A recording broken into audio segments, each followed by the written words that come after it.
Hi friends, स्वागत आहे Vaishali kitchen मराठीमध्ये। आज आपण सुरत स्ट्रीट फूड स्टाईलमध्ये घरातच अगदी सोपी पद्धतीमध्ये ही घोटाळा रेसिपी कशी बनवायची ते बघून घेऊया। आणि ही घोटाळा रेसिपी बघायला तर खूपच छान दिसते, खायला पण तेवढंच जबरदस्त लागते। चला तर मग आजची रेसिपी आपण सुरू करूया। घोटाळा रेसिपी कशी बनवायची ते बघून घेऊया। पहिला तर इथे मी पनीर घेतले आहेत। इथे मी 200 ग्राम एवढा पनीर घेतले आहेत आणि पनीर व्यवस्थितपणे किसून घ्यायचे। पनीर किसून घेताना जाडसर किंवा बारीक पण किसून घेऊ शकता। इथे मी दोन्ही प्रकारचा किसून घेतोय। तुम्ही पाहिजे तर एक साइज मध्ये पण पनीर किसून घेऊ शकता, बारीक किंवा जाडसर। इथे मी दोन्ही प्रकारचं किसून घेतले आहेत। इथे पूर्णपणे किसून झाले आहेत, तुम्ही इथे पाहू शकता। आता आपण नेक्स्ट प्रोसेस मध्ये जाऊया।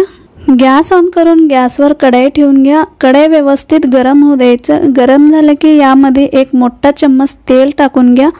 तेल व्यवस्थित गरम होऊ द्यायचं। मग यामध्ये 2 मीडियम आकारचा बारीक चिरलेली इथे मी कांदा टाकून घेतले आहेत। पहिला तद्दी कांदा व्यवस्थितपणे तेलामध्ये छानपैकी फ्राय करून घ्यायचे।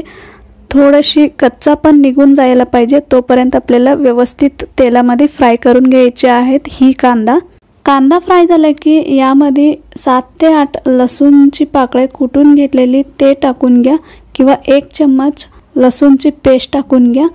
लसूण पण छानपैकी तेलामध्ये फ्राय करून घ्या। फ्राय झाला की यामध्ये मसाला टाकून घेऊया। इथे मी 1.5 चम्मच लाल तिखट टाकले आहेत आणि 1 चम्मच धनिया पूड, अर्धा छोटा चम्मच हळद आणि 1 छोटा चम्मच जिरा पावडर टाकून घ्या। इथे मी तव्यावर भाजून छानपैकी पावडर करून यामध्ये टाकून घेतले आहेत।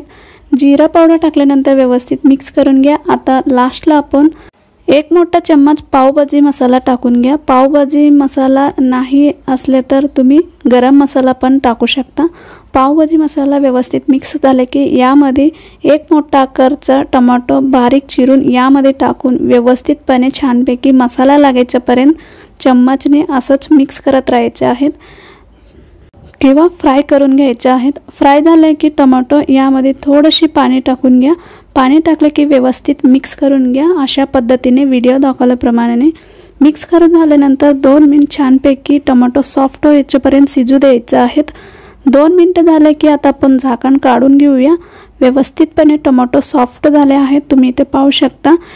चम्मचने अशा पद्धतीने मॅश करून घ्यायचे आहेत।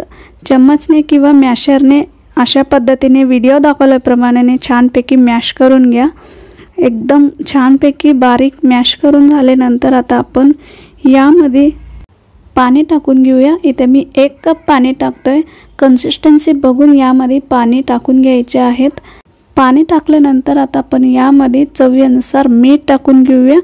मीठ टाकल्यानंतर व्यवस्थितपणे एकदा छानपैकी चम्मचने मिक्स करून घ्या।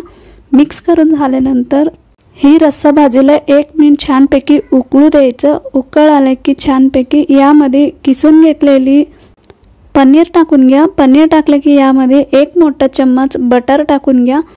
बटर आणि पनीर टाकल्यानंतर व्यवस्थित मिक्स करून घ्या। मिक्स करून झाल्यानंतर इथे मी परत अर्धा कप पाणी टाकतोय। पाणी टाकल्यानंतर व्यवस्थितपणे छानपैकी मिक्स करून घ्या। पाणी टाकल्यानंतर व्यवस्थित एकदा चम्मचने मिक्स करून घ्या। मिक्स करून झाल्यानंतर आता आपण बारीक चिरलेली थोडीशी कोथिंबीर टाकून घ्या। कोथिंबीर टाकले की व्यवस्थित एकदा छानपैकी मिक्स करून घ्या चम्मचने। मिक्स करून झाल्यानंतर छानपैकी पनीरला मसाला लागायच्यापर्यंत 1 ते 2 मिनिट छानपैकी शिजू द्यायचं किंवा उकळू द्यायचं मसाल्यामध्ये। 2 मिनिटं झाल्यानंतर आता आपण गॅस बंद करून घेऊया। आता आपण नेक्स्ट प्रोसेसमध्ये जाऊया। परत इथे मी गॅस ऑन करून गॅसवर तवा ठेवले आहेत गरम करायला। तवा व्यवस्थित गरम झाले की यामध्ये 1 चम्मच बटर टाकून घ्या। बटर छानपैकी मेल्ट झाले की यामध्ये अर्धा छोटा चम्मच पावभाजी मसाला टाकून घ्या। पावभाजी मसाला टाकल्यानंतर पाव छानपैकी तव्यावर भाजून घ्या किंवा फ्राय करून घ्या। दोन्ही बाजूला थोडं थोडं बटर लावून अशा पद्धतीने व्हिडिओ दाखवल्याप्रमाणे पाव गरम करून घ्या। पाव गरम झाल्यानंतर इथे मी पनीर घोटाळा एक प्लेटमध्ये सर्व करत आहे। तुम्ही इथं पाहू शकता, मस्तपैकी दिसते। यावर तुम्ही किसून घेतलेली पनीर किंवा चीज पण टाकू शकता वरून। इथे मी पनीर टाकले आहेत आणि वरून थोडीशी चिरलेली कांदा आणि थोडीशी लिंबूचा रस आणि खूप बटर लावलेली पाव बरोबर ही पनीर घोटाळा गरम गरम खाऊन बघा, नक्की तुम्हाला आवडेल। आणि ही रेसिपीमध्ये तुम्हाला काही डाऊट्स असले तर मला नक्की कमेंट्समध्ये सांगायला विसरू नका। आजची रेसिपी आवडली असले तर प्लीज मित्रांनो लाईक, शेअर आणि सबस्क्राईब करायला विसरू नका। परत भेटूया असंच एक छान छान रेसिपी बरोबर। तोपर्यंत मस्त खा आणि मस्त रहा।